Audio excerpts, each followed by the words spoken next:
first time listening and or watching, welcome to Representation in Cinema, where we talk about films that center Black, Brown, Indigenous peoples, as well as on the film industry itself.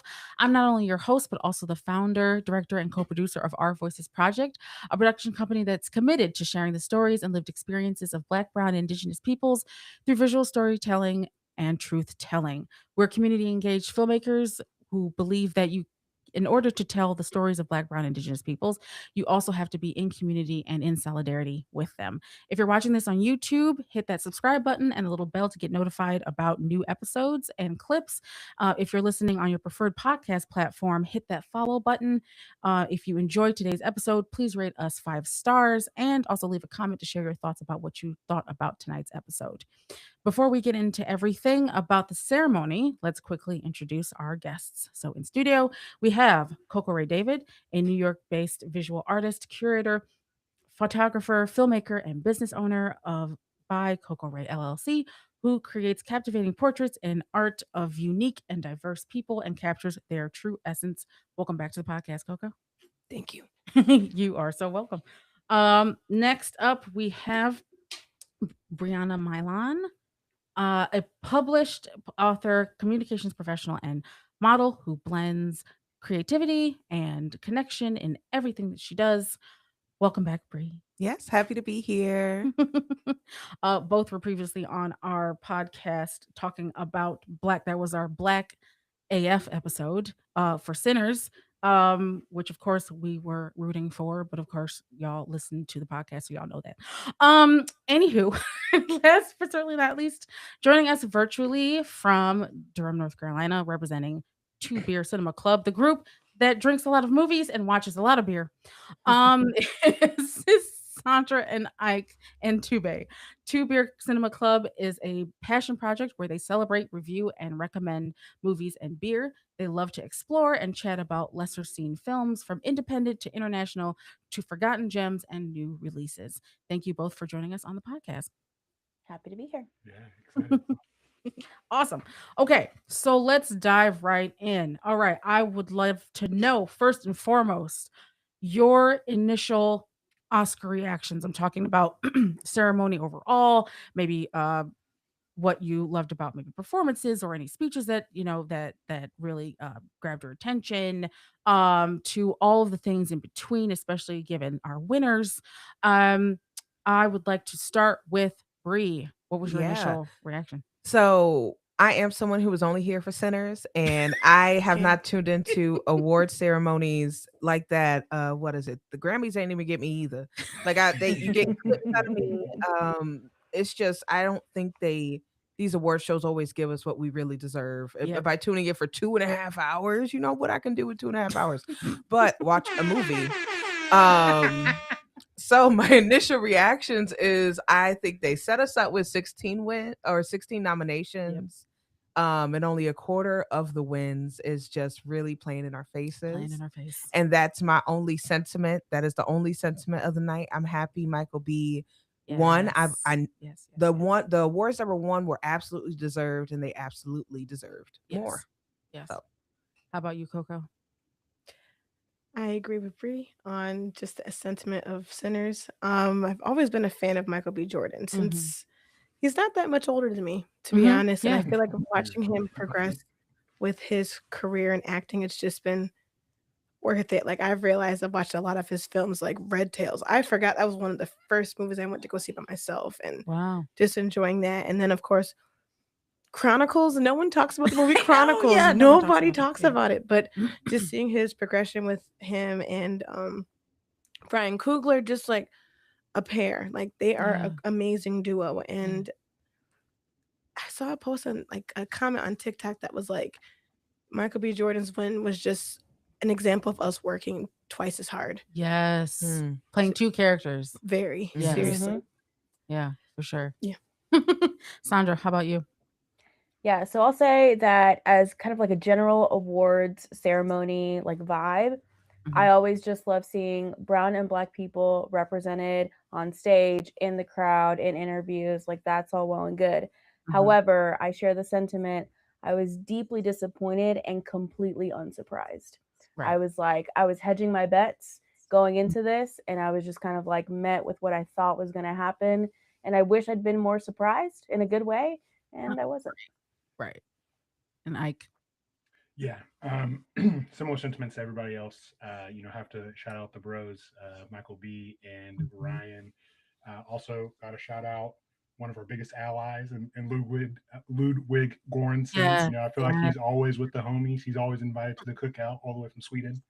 And then you have Autumn Durald Arkapaw, who first female cinematographer. We cannot overlook that at all. But I think that we all knew from the beginning of the show, whenever Woomney lost, we were in for a long night. That's at the tone. That's at the tone. We definitely knew. Also, even in another instance where they could have given us a little something, they went with sentimental value over the secret agent, which has a lot of representation, or even it was just an accident. And so, yeah, once again, not surprised, but still disappointed. That's what I always say. And I wish it wasn't that. It was just like talking to Bree before we started recording. But my thing is always disappointed, never surprised. And I feel like that works in a lot of these spaces. It works in real life, which is unfortunate. But that was for sure, at least, and also too for me. Watching with a big crowd. So I was at an art house, our local art house theater, the little theater. Shout out to y'all, for a lovely Oscar party. But I'm sitting there, and it's a pretty mixed crowd. But of course, you could tell a lot of people in the room were also there for Sinners, which was great. There was quite a few people there that were also though cheering for One Battle After Another. No shade to y'all, but actually all the shade. Anyway, later we'll get into it a little bit later. But yeah, my overall thing was like that with that first thing. Now I didn't think that Wunmi would get it. I was absolutely rooting for her. And I thought it would go to Tiana, right? So I'm thinking, from past award ceremonies, right? Thus far, she had been the favorite, and so I'm thinking, okay, it's going to go along those same lines. Well, turns out that not only does Woonmi not win, Tiana doesn't win. We get Amy Madigan for Weapons, which I don't know what or how y'all felt, especially Sandra and Ike, but like when you were watching, what was the emotion that came over you? Because I was definitely sitting there confused. I don't know what y'all think about that. Yeah, I feel like there were definitely some people saying that it might be her. Some people in like the sphere were kind of saying, "Oh, this might be her," because of like kind of the career achievement thing. She's been acting for 40 years or whatever that is, and so I kind of chalk it up as that of them kind of being like, "Well, let's give it to Amy because she'll come up on stage and be like cute about it and palatable, and like that's how we'll lead into the night." But it definitely felt like, that election night when like the first swing state goes the wrong way and you're like, yo. More of the same. Yeah, honestly, the optics are always just like bad vibes whenever this happens. And I'm just going to go ahead and say it. Like, do I love like Amy Madigan's like career? Like, cool. Yeah, absolutely. But also that woman was given ages to talk on stage. Like so much time, and they like cut off other people. And I was like, well, okay, sure, you'll let Amy talk forever, but everyone else doesn't get a shot. Whatever. That's your business. And it was the people with the furthest commute that got to talk the least. People coming from Korea, people coming from other countries were like, yes, we did it. And they're like, all right, we're cutting you off. Yeah, it's a bummer. And normally, like if they're still standing there, then they'll usually the music will kind of like die out and they'll be allowed the chance to speak. No, they weren't allowed that opportunity, right? As you said, like Amy got it. And then also too, like I think after that happens, Adrian Brody gets on stage and does this whole bit, where he's, because they were criticizing like him taking a long time. And so he does this bit where he's able to stay up there for like, he takes his time, and whatever it is that he has to do when he's up there to present. So I'm just going, so this is just bad form all around. Like y'all are not even allowing them the space and the time to do that when so many other people were given that opportunity. And again, there's just like, there's always this, as much as, well, you know what? I don't even think we can get away from the fact that Hollywood is heavily, right, like racist, right? They champion these like, well, we're all about diversity, equity, inclusion, and all of these. But of course, seeing as how we're in this current administration, and there's been, whole companies that have kind of been complying early, right, and sort of dialing back from the already limited DEI they were doing in the first place. But then it's like you're giving people like just in that act where you're allowing folks to really take their time, but then when it comes to some of the other categories, especially where you're seeing a lot more diversity, they're not offered that chance. I also want to go back to something you had said to Ike about this idea of seniority, right? When someone's been in their career for so long, right? And so they usually, with I guess, to account for for all of the wins that they didn't get over the years, right? To offer them that same opportunity, right, to get their award. So you're seeing that with Amy. What I was surprised to not see it with was with Delroy Lindo. Now, go Bree, go, because I know you got something to say. Listen, I ride for Delroy at dawn. Okay, Absolutely. his moment, and I think they should have given him the same grace they gave Amy. Yes, And he has been with us in Black America for so long, one of our most treasured like actors. Quickly, and come on. So for so long he's been extremely instrumental in the things that we watched growing up and that shaped Black media. Yes. And this was his moment because like Wumi, I also thought I don't think she's going to get it. But she also is young in her career, also has so much more time to get that recognition again. And I have no doubt that she will. Right.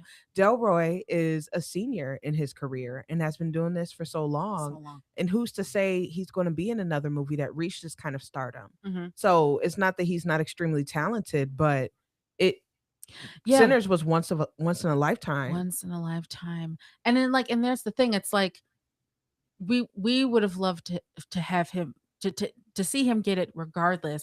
But not only are we talking about like someone who's been in this now for a long time, but we're also talking about someone who is not only just an incredible actor, but like that role alone, I'm just going, there's no way that y'all either we're definitely not watching the same film, right? And I'm wondering like who it is, right, that's putting in these votes for there to be such a disconnect.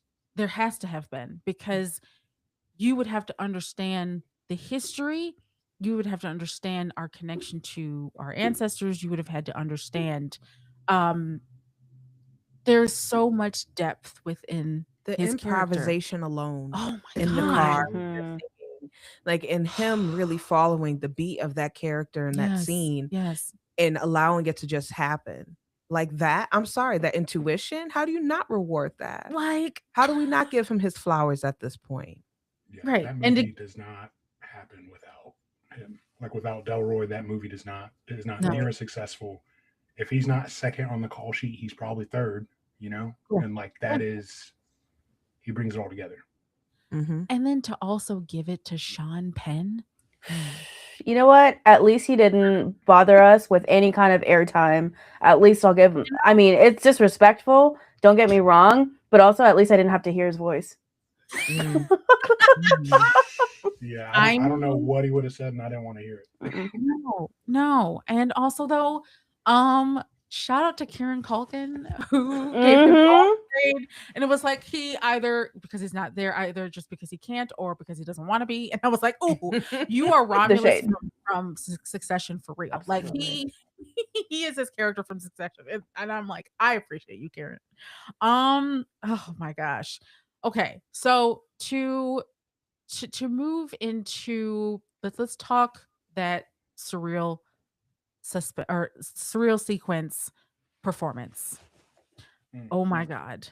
Okay, so Coco, I want to hear from you about that, about the performance, about seeing again this this scene that we've been talking about for the longest time, and we'll continue to talk about, because again, Sinners is very much a generational film. Okay, we will be talking about Sinners for a while. Oh, well, we won't be talking about one battle after another. I'm sorry, we're just gonna continue getting shade after shade throughout this episode. So if you don't like that, eat it anyway. All right, so I love it. what did you think about the performance? Sorry. Are you outside of your mind? Exactly. It was just the eating part that just took me off. It was, to be honest, as somebody who's always been just an admirer of music and growing up on music and having a sibling who's in music, it is always surreal to just see how people can transpire like a scene from a movie into real life. Yeah. And Miles, I already knew it. This child has a voice that's just beyond his years. Ancestral. Very. Yeah. And just being able to see him perform, one in the film, and also just how he even got that role and debuting the way he did is just so, just hearing the stories and everything, I'm just like, this child is blessed beyond like his years. And just being able to have a voice like that is so different. And also seeing Misty Copeland and thinking about her being I always think about this photo of her being in Rochester. Like, I think it was like in the early 2000s. I can't remember, but it was this photo of her in Rochester and how many times people have just come to Rochester just for like a second. And I always see this photo of her with these young Black girls just around her. And I'm just like, how much ballet, how much music, performance has always been a part of this history, not only just photography, but like in media, but just everything when it comes to art and expression. And seeing that performance was amazing. And for anyone who says, by the way, that Sinners would never work for Broadway, well, listen, I'm telling that you, I was waiting. I'm surprised I haven't even talked to him about because that. I think that's what that showed us completely, is that it could work in a Broadway show and it would kill it. Yes. And I would be there. We will all be there. Girl, I would be what the are you same even way talking I'm about? there for Megan Thee Stallion right now. I would be there for Sinners. I already bought my ticket. Yeah, exactly. Please give my Broadway girly heart some life. Like, that's all I want. I really loved it. I loved also too, because I'm a filmmaker. I can't help it, but the camera work too, like of that, and you're just kind of, again, this is all very much like the film, very much one shot. So that's how it's filmed, like, live and everything. And so you're seeing all the characters right from the film. And it's seamless. And it's beautiful. You're hearing Miles, you're watching Misty, you're also watching all the different dancers, right? And the Alabama Shakes woman. Let's not forget her. I can't remember her name right now, but oh my God, when I saw her come out, I felt chill. I can't remember her name, but I do love her. I'm sorry, what you were saying? No, I was just saying her name is Brittany Howard, and I saw her and I was sensed. Also, Mississippi legend on that blues guitar. That's Kingfish. right, Kingfish. That big Black dude as well. We saw him in concert last year. He shreds in real life. I'm sure it was a spiritual experience for everyone in that crowd. Oh wow. Man. Oh, beautiful. Beautiful. Also, I loved this, and I don't know if everyone caught it. There were some people that I saw that were commenting, because of course I was on social media afterwards, or during and afterwards, of course. But like there was this small part where Jack O'Connell comes up to the stage and tries to get on stage, and they're telling him nope. And I'm just like, oh my gosh, just like another, like, these little like things from the film. I love that touch as well. But this man also came to the Oscars with the bangs. Yeah, bangs. I was like, okay. There were all sorts of, this is why I always advocate for going on social media afterwards, because the commentary on that alone from all the women were going insane. Oh my God. Look, Jack O'Connell's one of my favorites, so that's why I'm like, look, this movie has done justice for this guy, and I've been riding with him since Skins. Yes, I'm telling you, Skins needs to be like studied for their method acting with these actors, because Daniel Kaluuya, Dev Patel, Nicholas Hoult, and now Jack O'Connell. Study their method acting, and these people were acting since they were like young. So no, that was That was incredible. I loved it. It gave me that same feeling of like watching for the first time, like in a theater. All right, the first among many, of course. But like again, it just gave me that feeling. It was different, like it was different, but it still felt the way it did like when I was watching it for the first time on screen. It was so good. And then what I didn't know, and I've seen other comments about this, what I didn't know was that so the ballet dancer that appears during that scene in the film is a reference to Missy Mm. Copeland. Oh my gosh, I can't even talk. Um yeah, so I guess it was a reference to her first um performance as Firebird. So that's a reference. So the fact that she is coming out and doing that, but also after hip surgery, Double hip surgery. double hip surgery Yeah.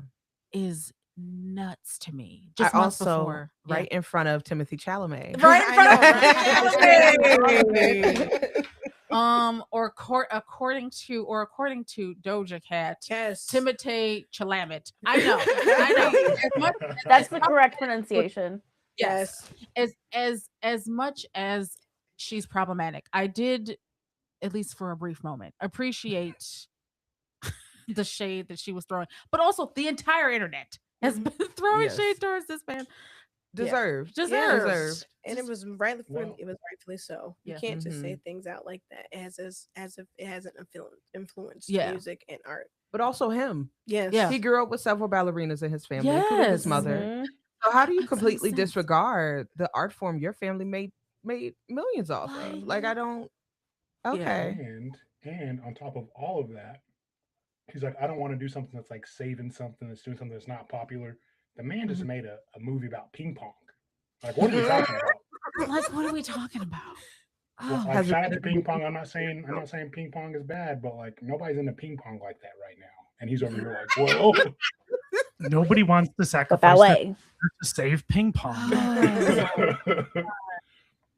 oh my god, yeah, that was. And also speaking of that, very briefly, Marty Supreme won nothing, absolutely nothing. Paid him death. Listen, it was written in the cards. I mean, he made a movie about it. He's a loser. They lose.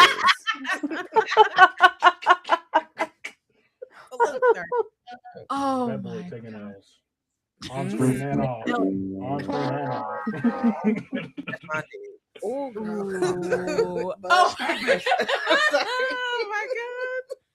Oh man, that's hilarious. I can't wait to read the comments when I post that. That's gonna be fantastic. Oh my gosh. Yes, because that's the thing, is like I just felt like, especially the way in which like news outlets, were treating this film. The North remembers Variety. The North remembers. Like, because we are not letting Variety live that down. Nope. As far as like Just the like way in Target. which they market, exactly the way that they marketed this film, right? As if it wasn't going to do, or setting it up to be like, oh, Sinners is not going to do well, when it did much better than, guess and wait for it, one battle after another. Anyway, again, I told you this is not a safe space for one battle after another fans. Sorry if you are. I have so much that, you know what? In fact, I'm going to include some links in the show notes for y'all, just to point to, some opinions from other Black women about that film. Anywho, but what I also want to get into, of course, especially with, the things that we did see. I want to, instead of like throwing shade, which I mean, I will continue to do, of course, because that's just me. But some of the things that we also did see, on top of the performance and everything, Autumn Gerald Arpaw getting the win for best cinematography, I thought was incredible. First female, which I have some mixed feelings about. I don't know, does anyone want to talk about that, or like, what your thoughts and feelings were, after seeing that win? Well, yeah, as the man here. No, I'm kidding. I'm kidding. go ahead. Oh my gosh. I think it was just very inspiring to see her get the dues. I'm obviously upset that it took this long for Yeah. her and others to either get overlooked and just for her to get recognized at this point in time. Mm-hmm. But also at the same time, the decision making that came into the point for her to get this, Mm-hmm. thinking about the film centers and just one, the continuous shot and how Yeah. she utilized the continuous shot, the Mhm. colors. e- I can talk about even just the point of using film Mm-hmm. and just learning about just standards and like ratios and Yeah. stuff like that. Like there's a lot of methodical thinking when it comes to like the way a film should look from just it being from wide to full screen. Yeah. And for her to just work alongside with Kugler and Mm-hmm. talk and him creating the space because I've always admired how much he's always included even his wife Zinzi in a part of his process. Like the Yes. voice of women being constantly utilized in this filmmaking is so Mhm. important. And even for him, yes, to be a director and a male director to just, make these decisions just to create the space for other people to thrive in that with him. Yeah. And I'm learning as I'm going with this whole thing because I was in and out of the awards ceremony, but just seeing the little clips, I think it's so interesting to see when you get that little segment of time Yeah. and hearing somebody's speech and who was a part of the process and Mhm. just even seeing how far you can go as an artist Yeah. and or even just anybody around you because you can literally do anything like Mhm. but it was for me inspiring. So Yeah. How about you, Brie? Yeah, I would have to absolutely agree. I mean, during Women's History Month, it Mm-hmm. is a historical win. And her speech was really moving. I Yeah. think one, I want to note how everyone talks about Ryan Coogler, how Yes. Mhm. every single person that has come in contact with that man has looked at him with so much love and adoration, Mm-hmm. and you could just tell it's extremely earned. Mm-hmm. And I always see things that's like, he loves the black woman in his life and the women in his life Yes. by how he treats everyone else around him.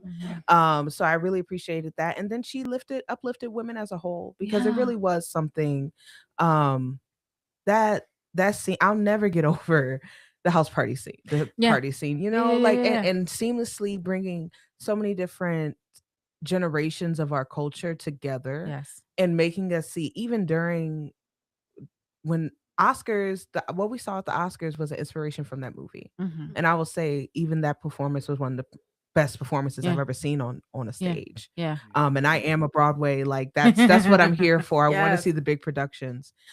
So for her to be honored, it was definitely, if they had to choose which ones they gave us, I'm really happy they chose to give her that win last Yeah. night. Yeah. Also, we had the moment where when she got the win, it was announced, and as she's going upstage and starts to make this speech, she calls out for, her kid, and there's Ryan Mm. Coogler bringing her Bringing him kid. down. Yeah, like it was so, Sprinting. yes, like it was so sweet. And it just, again, we were talking about, how people talk about Ryan Coogler. Like, we're not only hearing about it, we're seeing it. Like, Right. that's more than friends. That's a family, Mhm. right? Mhm. That's that kind of like love and friendship and relationship, right, that Ryan has to the people around him, because folks feel safe around him. Folks feel like he is trustworthy, like folks trust in his vision but also trust him. um it's beautiful to see, and it's, again, I think, just also added to all of my emotions, right, from last night, because as a filmmaker, you're constantly thinking about, uh how folks feel on set, how people feel about a role, or feel about, because of course I'm a documentary filmmaker and eventually would love to go into narratives, but like just talking from like a documentary filmmaker's point of view, I'm always thinking about whether or not the person across from me feels as though they can share their story, and then and to feel as though that they're in a safe space in order to do so. And so what I want to do constantly is prepare or create a space where people feel safe, people feel like they can depend on me, that I am being very clear on like what my expectations are, and what the vision is that I have for a project.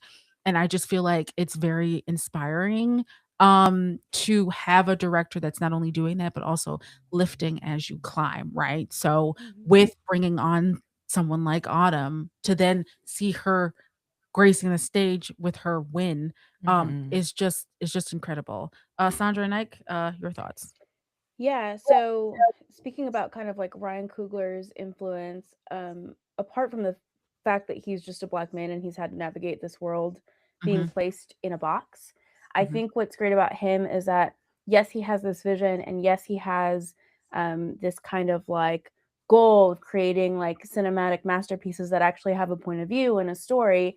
He also has found this, I think, like very great we'll call it like blend, if you will, Mhm. of what he wants to do and providing a space where nobody needs to fit a box. Because if you even think about his background, he started off as a student athlete in college playing football, I believe.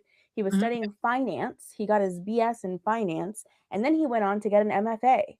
That Okay. is one of the most well-rounded Right. backgrounds that I can think of, to just like be able to bring that perspective of like, hey, you don't have to be this one thing, Mhm. which I think that other directors do. Like, for example, if we're talking about like Yorgos Lanthimos and like his Yeah. relationship with Emma Stone, Right. sure, they have a great partnership, but it's the same. It's like he sees characters in actors and he like sees them as this one thing, whereas Ryan Coogler has this like beautiful way of just drawing out the emotion and depth and like even something that you didn't think you could do, because he knows it, like he sees it and he wants you to shine, he wants you to get your flowers. So Yes. I love that he always builds a team and a cast and a crew that actually gives perspective to a movie, not just like is able to execute on something.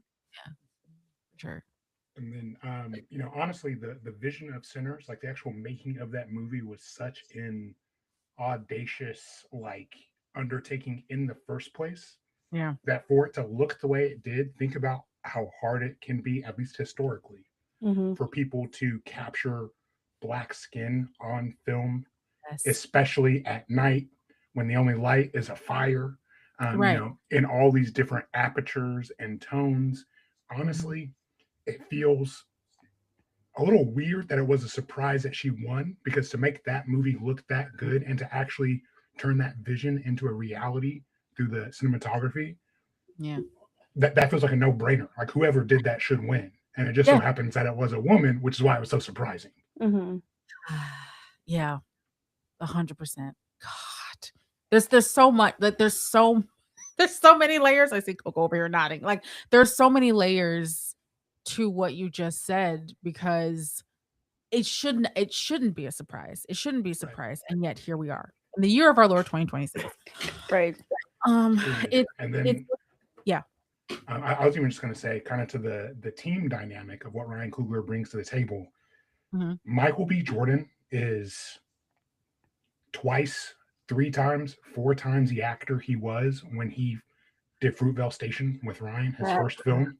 Which was You already incredible. Like Mm-hmm. already incredible, but you really look at what Michael B. Jordan is able to do on camera today, and Ryan Coogler has brought so much out of him, And give him the space to just like giving him the cook. space to be more than just like eye candy, which he is. Respectfully, he is.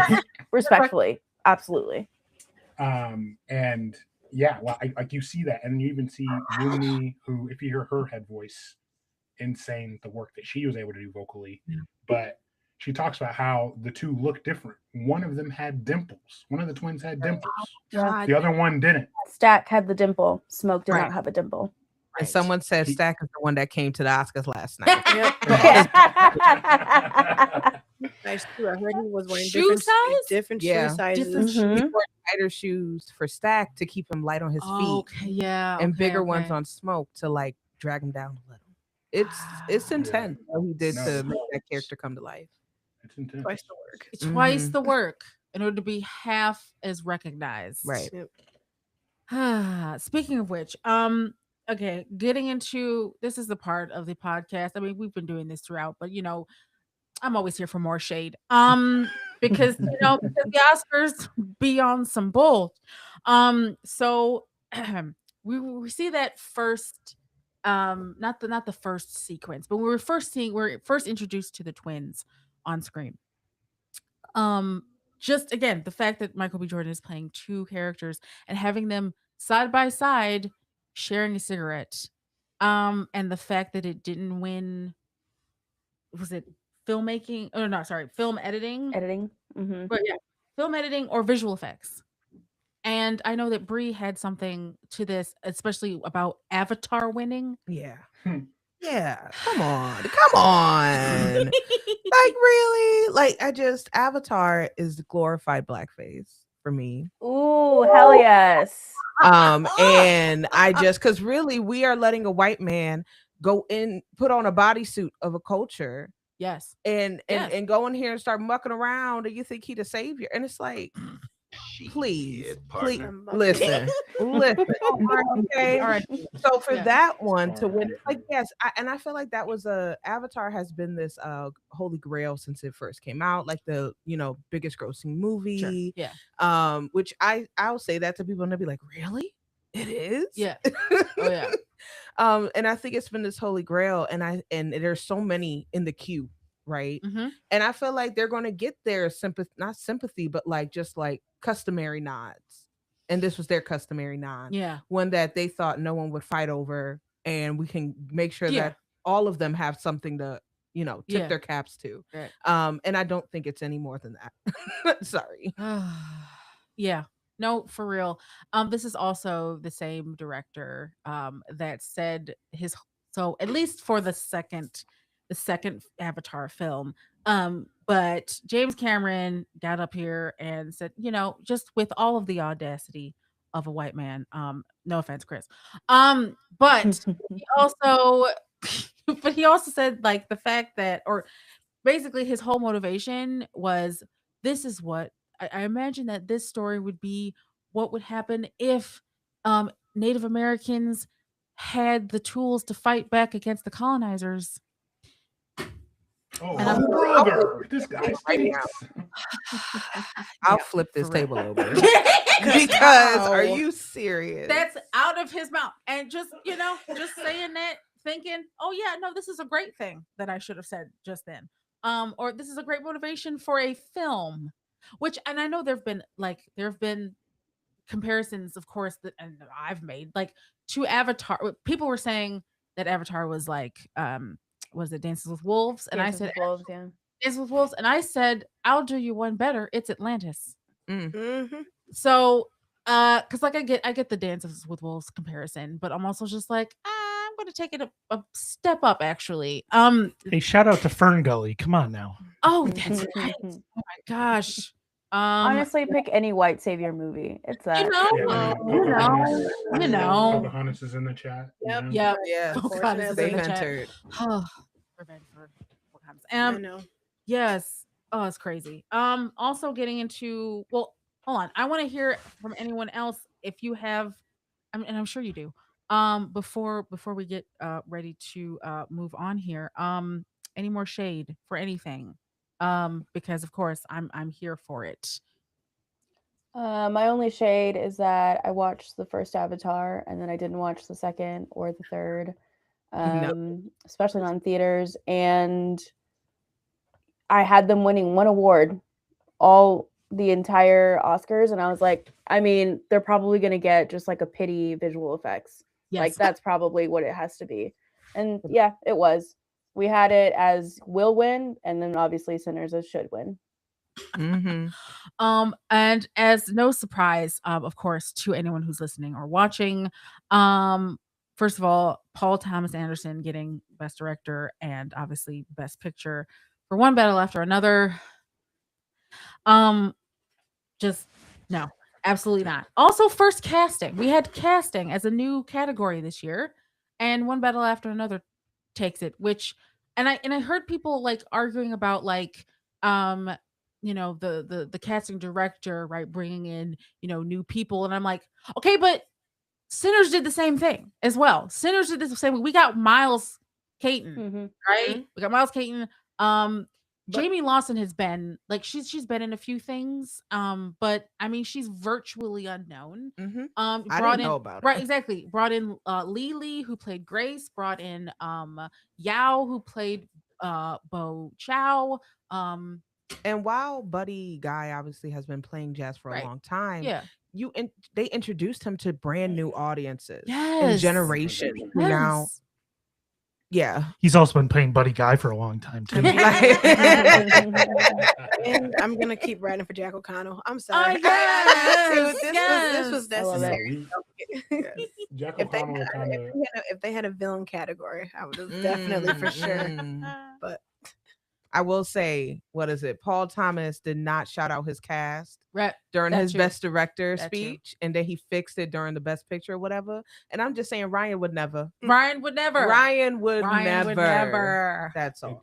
it's also telling he didn't shout out his black wife. I missed that. I missed that. Well, he's married to Maya Rudolph, and I didn't hear him mention Maya. I didn't hear him mention his mixed kids. I didn't hear him. Oh yeah. that makes sense because my aunt told me that. I was I like, wait a didn't- minute. Because I knew he was married to Maya Rudolph, but I didn't know that he had missed out on thanking her. I didn't hear it. I mean, maybe he didn't. I just missed it. But I. Okay. We'll have to check and see. But oh my god, yo, Not Maya. not Maya. What? Okay. Wow. Yeah. No, I'm sorry. Y'all just like total. My mind is blown right now because I totally missed that. Okay. Again. Meanwhile, I didn't know they was married. That's crazy. Wow. Did he See? rip his daughter? Yes. Like, Yes. what? That All blew I'm my mind. saying is that Ryan Coogler's wife is not like an actress or like in the limelight, and we know, You like, know, we know who props Ryan up. We Right, we right. hear about Zenzi Right. every moment, and as a fellow big wife guy, I can't imagine thanking people and not having her come to mind. You know what I mean? Right. Exactly. That would be the first, like, out of the blue. Yeah, crazy, crazy. Let's see. So, before we, of course, wrap up, I do want to also mention, there were not as many political speeches as I thought there might be. But there were definitely. I'm always looking for that. Because of course this is Our Voices Project. We center Black, Brown, Indigenous peoples, and again, you cannot talk about or center any of these communities without being in solidarity and community with them, right? So, and that's my firm belief as a filmmaker. So the two highlights for me, at least, and y'all can also share if there were any other moments. But for me, it was Javier Bardem getting up there and saying no to war and free Palestine. And I was just like, yes. The room that I was in was also like clapping for that. So I was like, okay, awesome, awesome. We're in a safe space. Ooh, that could be dangerous. I just thought about that. Exactly. And two, I really and I missed this film, but I've been wanting to see it. It was showing at the Little Theater, and I wanted to see it. And so I'm gonna look out for it. But Mr. Nobody Against Putin when they won. That's Yeah. a good song we went to the Little to go see. I know, yeah. It was on your birthday. It was on your Yes. birthday. We'll have to go. We'll have to find it and watch Yes. it. But the speech that was also given by the winner, or the I believe it was the director, when he starts talking about, this is what happens when, you have, he's basically talking about authoritarianism, right? And obviously with it being the times that it is, and what this political climate that we're in right now, it was very timely. It was also very well said. If you haven't listened to that or watched that, definitely go and look for that. So, Mr. Nobody Against Putin won for Best Documentary Feature Film. And so I would highly suggest that you go back and watch that speech because it was really inspiring. I also liked the speech by K-pop Demon Hunters when they won. I believe it was for best. I mean, they won for animated feature film, but also won for best original song. Again, we were here for "I Lied to You," but of course, if someone else has to, I mean, someone joked and said, "Well, I mean, K-pop is a child of Black artistry. So I guess Mhm. they were like, I guess Sure is.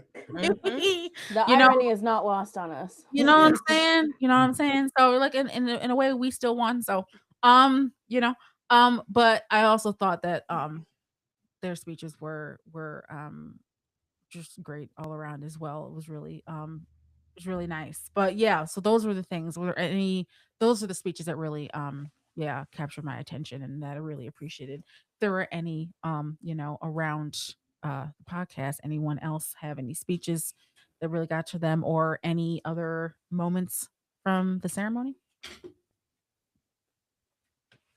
I think kind of going off of that same theme of Mhm. like the politics of it, like Yeah. this is also where best international feature going to Yeah. sentimental value robbed us of another one of those moments because I Yeah. do think that it probably would have been the secret agent otherwise, which we all know the political implications of that, Yeah. or it was just an accident. We all know the political implications of that. That And or the voice of Henry Rajab. right, I mean, all the rest of them. Oh, for sure. Because it was also too. It was like I was, and I was here for the voice of Henry Rajab. But of course, like, I'd heard about the others, especially was it Sarat and the secret agent. Mhm. Um, but with the voice of Henry Rajab, there was all the news that was also circulating about the main star who's Palestinian, who has Palestinian citizenship, who wasn't allowed into the country. Mhm. So that's why he wasn't able to be there tonight. So again, yeah, you are absolutely correct. And usually that's what we get, especially within this category. I'm remembering was it Boon Jong Ho or Ho who did Parasite and Yep. Snowpiercer, who was talking about, the importance of he's talking about, inclusion, especially watching more foreign films and not being afraid of like the little, I forgot how he puts it, but he said something to the effect of, not being scared of subtitles basically, and, branching out and expanding, your palette, if you will, as far as film goes. So yeah, so that was definitely missing. I know Conan O'Brien made a few like jokes here and there and stuff, but like what I really here for, of course, was was for the winners and them using their platforms, right, to talk to the things that are very much relevant and happening right here in the world. And yeah, also just one more quick thing now that I'm remembering, which is usually what happens at the end of a podcast. But hey, you're here and I appreciate, talking to you all about this. But one more thing is the in memorandum portion of they forgot Malcolm Jamal Warner. Mm. Oh my.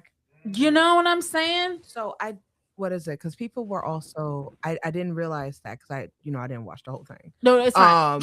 But what is it? I had seen that Yeah. people were upset about James Vanderbeek from Yep. Dawson's Yeah, Creek, that's right. He didn't get it and either. Yeah. Eric Dane. So only thing I will serve up is that Yeah. they're known for TV, and that might be Okay, why. maybe. Okay. Mhm. That's because absolutely we could ride for Malcolm, We can ride for we absolutely but ride for I Malcolm. do think it was because they were from TV. Okay. All right. Yeah. Okay. Okay. That's So that's an asterisk next to it. yeah. Yeah. Like But we can still side eye. we can still side Absolutely. eye. All the side eye. All the side eye. Okay. So any final thoughts before we wrap up? I'm glad Sinners left with something. They left with Absolutely. something. They took a thing out of Denzel's and it was like, And we leaving when it here was was up. something. Mhm. Period. I do think Michael B. Jordan is our generation's Denzel. Hmm. I do. I think he is moving into that space very clearly. His talent, his persistence in work and what he chooses. Yeah. I think he is very much building that kind of legacy for himself. For sure. And he is setting himself up for a very special, like 40s decade and 50s decade of acting, especially once like maybe he's a little bit less muscly, but still fine. He'll, have all that going for him. Yeah, I I guess that's kind of my last piece too. Yeah, honestly, we didn't maybe talk about his win enough and how much I loved that moment and loved how the entire room was kind of rallying around him and like him shouting out all of the like actors who came before him who kind of like blazed the trail and allowed him to get into that space as well. So that was really poignant, very lovely, and that was the joy that I needed to like wrap up the night. I was like, this is it. This is what I wanted. This is exactly, yes, that is exactly. Oh, I've been watching all of the reactions to that. Like it's just been coming up in my feed. And so like folks who were filming themselves, like watching who was going to get best actor.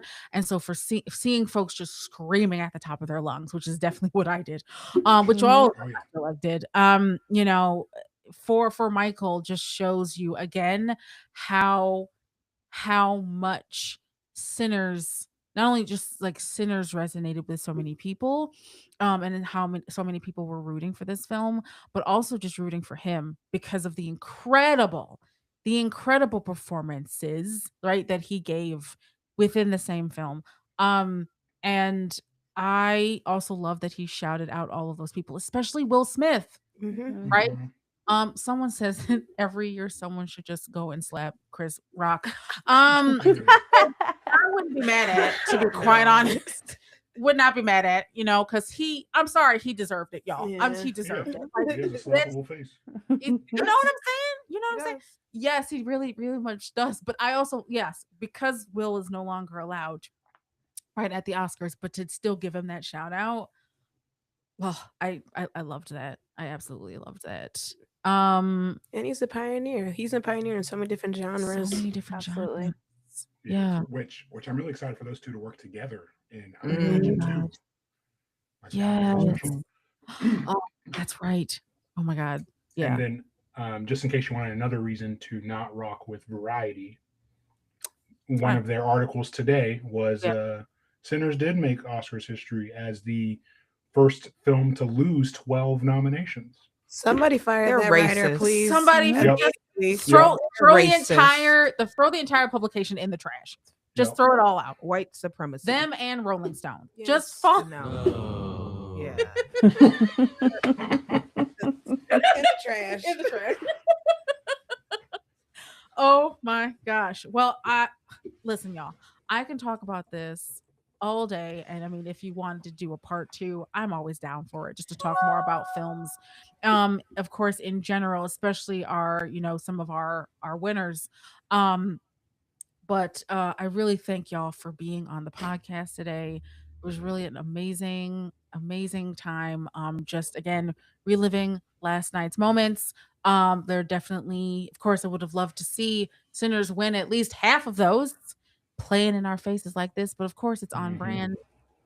We are always disappointed, never surprised. Which I also feel is a great segue into mentioning that.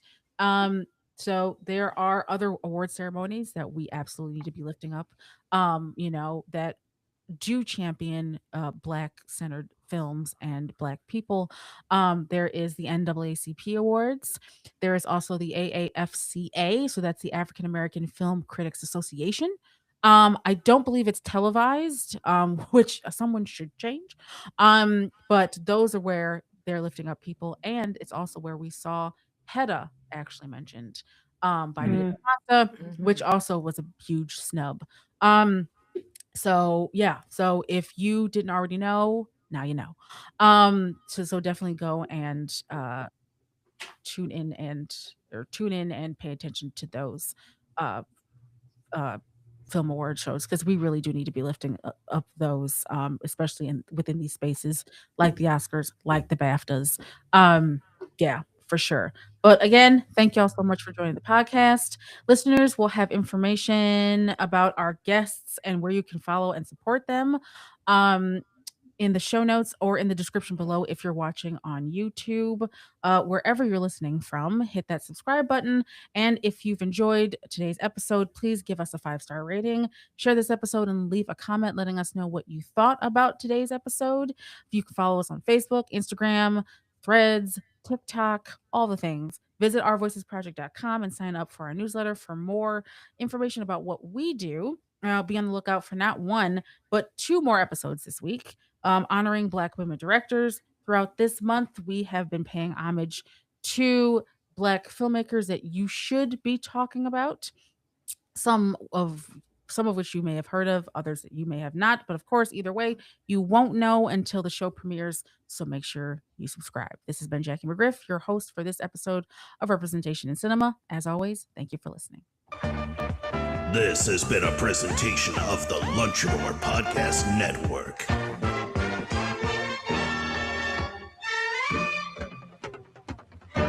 When are we going to get Michael B. Jordan in an Equalizer-like revenge action trilogy? I want it today.